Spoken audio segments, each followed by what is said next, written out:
welcome back. In this video we're going to be taking a look at the test project and the render specifically.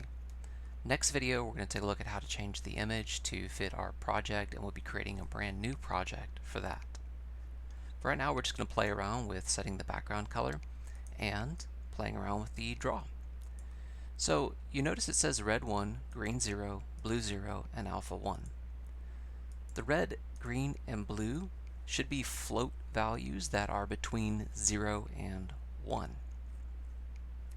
So you might think, okay, floats are a lot like doubles. So if you try to put 0.1, you notice it'll give you an error message. It says required type float provided double. So decimals by default inside of Java are doubles. To make it a float, you just put an F after the decimal.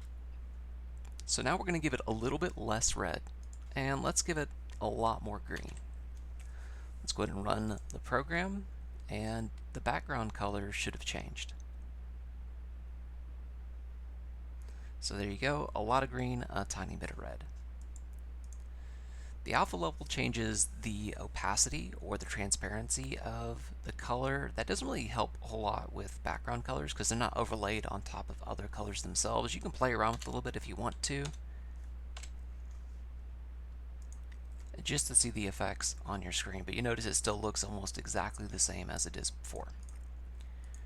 So in general, you really aren't going to be messing around with the opacity, at least at this point in the program. So you change the color by changing the red, the green, and the blue with decimals between 0 and 1, and making sure you put an F after the decimal. So maybe 0.4 and 0.6. You can mess around like that. Run it. And I forgot my F's. And there you go, you've got a different color. Now, under the batch draw, we're drawing the image. Remember, the image again is the texture, or the JPEG in this case, bad logic. And the 0, 0 represents the lower left-hand corner of the image. So when we run the program, the 0, 0 is actually right here at the corner, kind of where that arrow is pointing. So if you remember from algebra, the origin, this is an example of a graph that has all positive y values, all positive x values, and they increase as you're going up for the y, and they increase as you're going to the right for the x.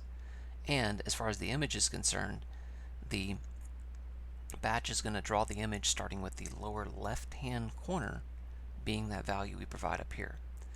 So if we change this to 100, and we change this one to 100,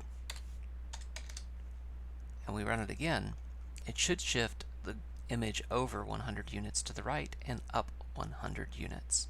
So here you go, we've got our image and it's been moved around. That's pretty much it for this video. I just wanted you to get two things: play around with knowing how to change the background color and how to change the position of the image on the screen. That's it for now.